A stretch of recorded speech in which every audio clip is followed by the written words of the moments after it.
हाँ देखो CaCO3 के हीट देंगे क्या बनेगा, जैसे गर्म करेंगे तो क्या बन जाएगा CaO प्लस CO2। तो यहाँ पे भी कार्बन डाइऑक्साइड गैस इवॉल्व होगा। तो इस दोनों से हम पहचान सकते हैं कि दोनों के बीच में केमिकल रिएक्शन हुआ है ना। देख लो इसको एग्जांपल्स को। तीसरा लिखेगा change in colour, change in colour, change in colour. देखो some chemical reaction are recognised by change in colour, some chemical reaction is recognised by change in colour, some chemical reaction are recognized by change in color,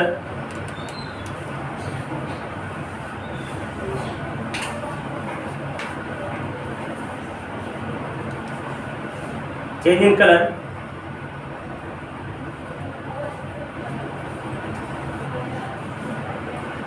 देखो in during rust, rust जंग लगना, during rust grayish black color change in brown, during rust पर जंग लगना, grayish black color change into brown color, grayish black GREYISH, grayish black change into brown।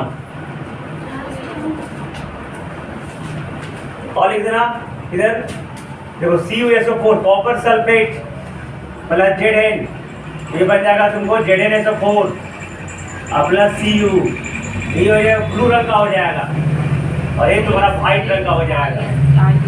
तो blue से white हो गया। हाँ उसी कॉपर सल्फेट, ये ब्लू पेट्रोल है, वो व्हाइट पेट्रोल है।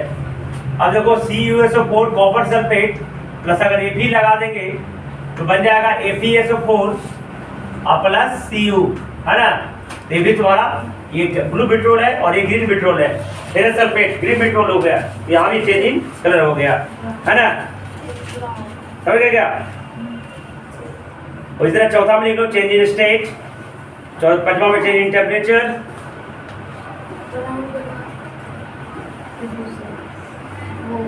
चेंज इन स्टेट चौथा में, पांचवा में चेंज इन टेम्परेचर। नहीं सर क्या लिखा है, चेंज इन स्टेट में अवस्था चेंज होना, क्या सॉलिड से लिक्विड हो जाएगा।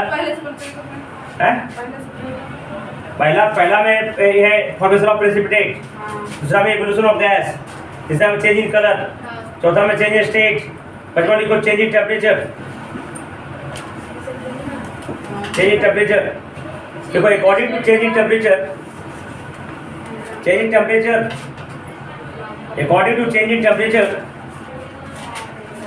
according to change in temperature reaction are of two types, according to change in temperature reaction are of two types, but endothermic reaction, endothermic reaction and exothermic reaction, and exothermic reaction।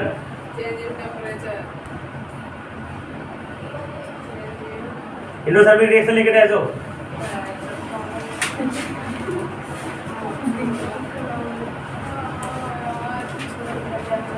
Endothermic reaction लेके जाओ।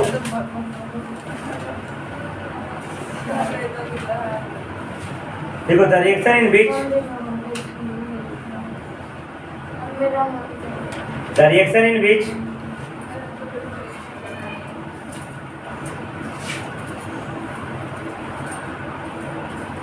the heat is absorbed,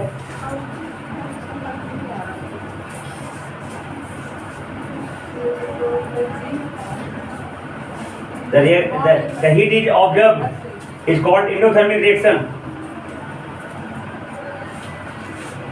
is called endothermic reaction।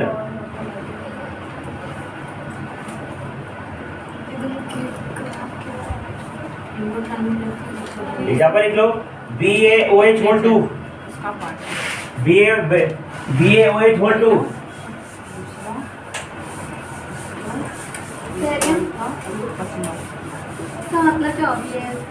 Barium hydroxide,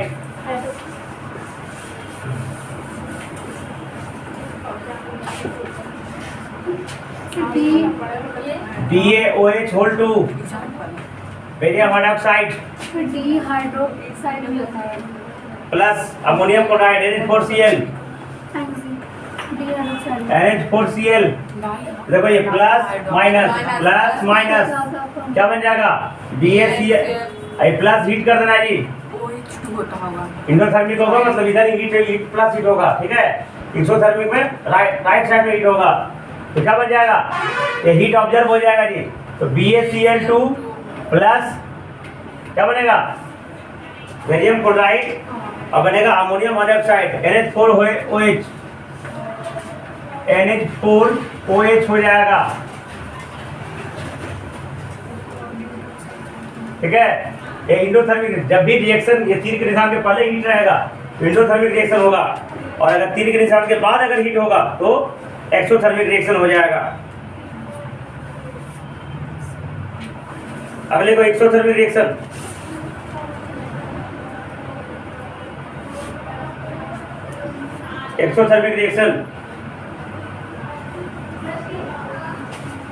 देखो the reaction in which heat is released, the reaction in which heat is released during chemical reaction, heat is released during chemical reaction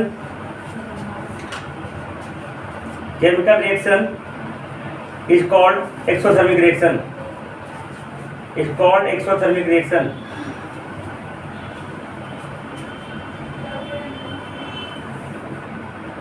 इसका simple example लिख लो C+O2 क्या बन जाएगा CO2 और plus heat हो जाएगा, exothermic reaction होगा। इतने नहीं, कोई भी एसिड पानी में से डाल दो, चलिए कोई भी एसिड में पानी डाल दो वो भी एक्सोथर्मिक रिएक्शन हो जाएगा। कोई भी एसिड में पानी डालो या पानी में से डालो, दोनों में दोनों एक्सोथर्मिक रिएक्शन है। मैं ये पढ़ाया होगा एसिड पे साल्ट का पढ़ाऊंगा कि जब एसिड का करते हैं डाइल्यूशन करते हैं तो एसिड में पानी डालेंगे कि पानी में से डालेंगे? एसिड में पानी नहीं, पानी में से डालना है ना। अगर एसिड में पानी डालोगे तो इतना ना एक्सोथर्मिक रिएक्शन हो जाएगा कि जिस कांच में रख ले वो कांच फोड़ देगा, बर्तन क्रैक हो सकता है, और कहीं छलक के तुम्हारे बॉडी पे पड़ गया तो तुम्हारा बॉडी को पार्ट खत्म हो सकता है, ठीक है।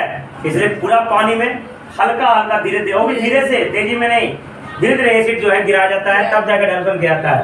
मैं नॉट वाटर में एसिड, वाटर में एसिड डालना है, एसिड में वाटर नहीं डालना है, तब जाकर उसको फीका बनाना है, समझ गया ना। अभी वो chemical equation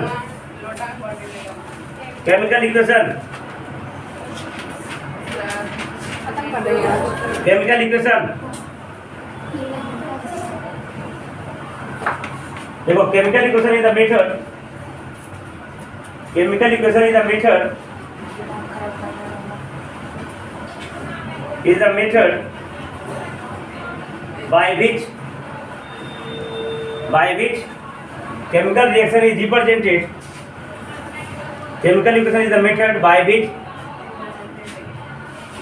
chemical reaction is represented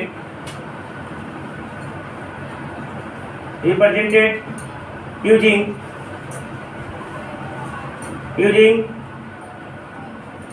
some special symbol,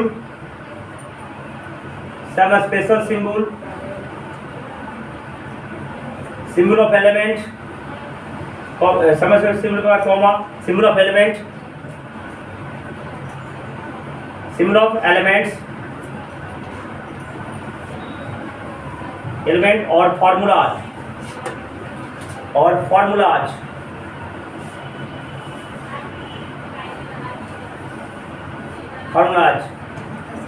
है ना। Full stop. देखो in other word we can से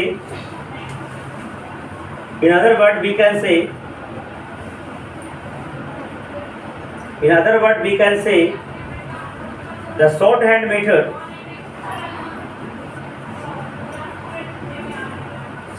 method of representing a chemical reaction, the shorthand method of representing a chemical reaction in the term of symbols, in the term of symbol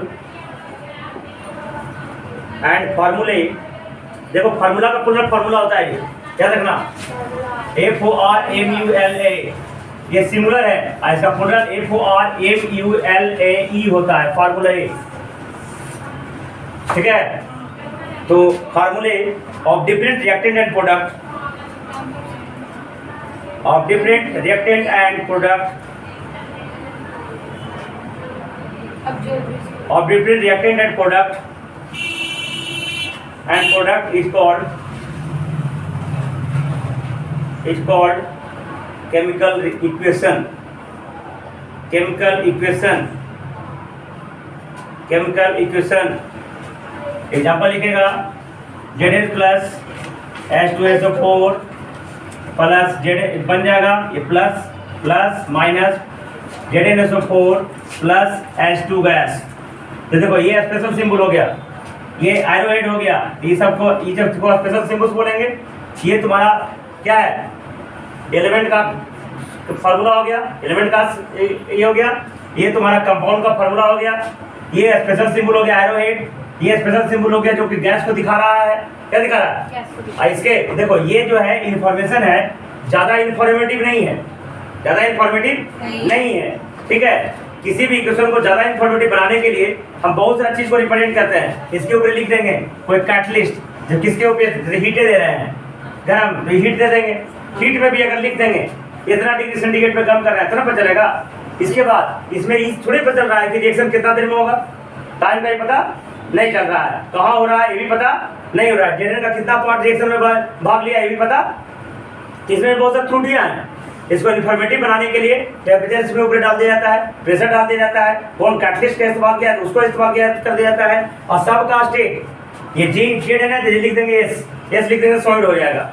आगे जाके लिखा रहेगा कि more informative, किसी भी chemical reaction को more informative बनाने के लिए हम उसका स्टेट को लिखेंगे, अवस्था को। अभी कुछ नहीं पता चल रहा है कौन कोची में है, तो नीचे लिख देंगे, ये एस लिख दिए, ये एक्यू लिख दिए, एक्यू मतलब एक्वस, लिक्विड फेज में है, ये गैस जी लिख देंगे, क्या लिख देंगे, अरे तो तीर का निशान दिखा देंगे, तो और कैटलिस्ट का लिख देंगे, हीट कितना लग रहा है वो लिख देंगे, ठीक है। तो बहुत सारा चीज को और हम दिखा के इसको मोर इन्फॉर्मेटिव बना सकते हैं। और ऐसे खाली लिखा हुआ है तो सिर्फ इतना पता चल रहा है कि जिंक सल्फ्यूरिक एसिड के साथ रिएक्शन करने के बाद जिंक सल्फेट बना रहा है और हाइड्रोजन गैस इवोल्व कर रहा है, इतने पे चल रहा है ना। कितना देर में रिएक्शन होगा, कितना भाग कब हुआ है, इसके लिए कौन कौन सा जरूरी कंडीशंस है, ये कुछ पता होता नहीं चलता है, समझ गया ना। तो खैर केमिकल रिएक्शन सिंबल के सहायता से, फार्मूलाज के सहायता से, स्पेशल सिंबल के सहायता से प्लस माइनस दिया जाता है। ये प्लस में है तो अलग अलग दो को कंबाइन करेगा ना, दोनों को प्लस साइन के द्वारा दिखाया जाता है कौन कौन कंबाइन कर रहा है। इस तरीका से केमिकल इक्वेशन को रिप्रेजेंट हम लोग करते हैं। देखो there are two types of chemical reaction, there are two types of chemical reaction, equation reaction नहीं, there are two types of chemical equation.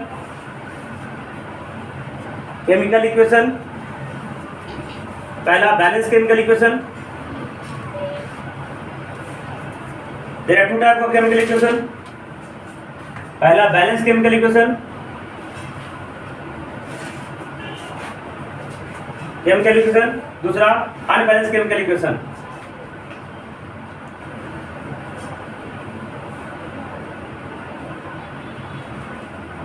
Balance chemical equation लिख रहे दो, अनबैलेंस केमिकल इक्वेशन को ब्रैकेट में लिखो स्केलेटल इक्वेशन। अनबैलेंस इक्वेशन को ही skeletal equation भी कहते हैं, SKELTAL स्केलेटल इक्वेशन भी कहते हैं, skeletal equation SKELATAL skeletal equation. देखो बैलेंस केमिकल इक्वेशन लिख रहे दो,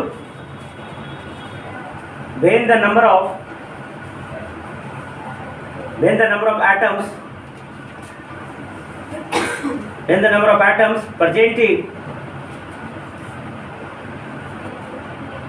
in reactant is equal to number of atoms present in product, when the number of atoms in reactant is equal to number of atom present in product comma then that equation is called balance chemical equation.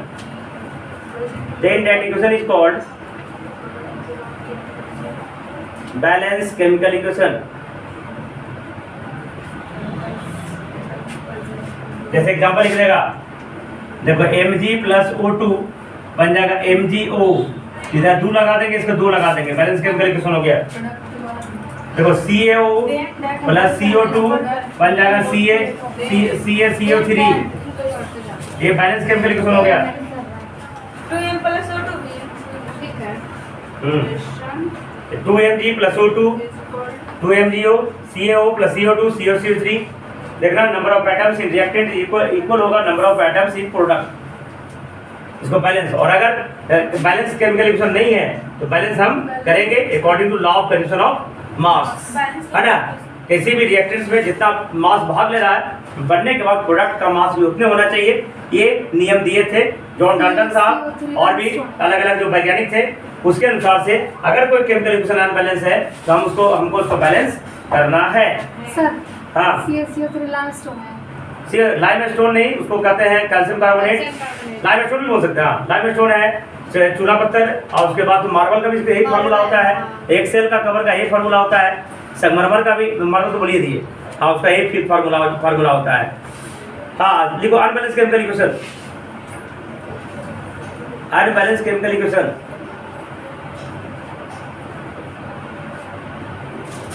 देखो when the number of atoms in reactant when the number of atoms in reactant is not equal to number of atoms of product comma then that chemical equation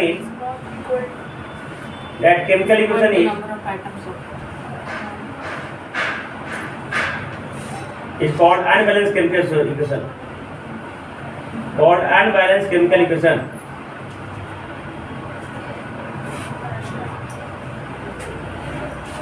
Unbalanced chemical equation.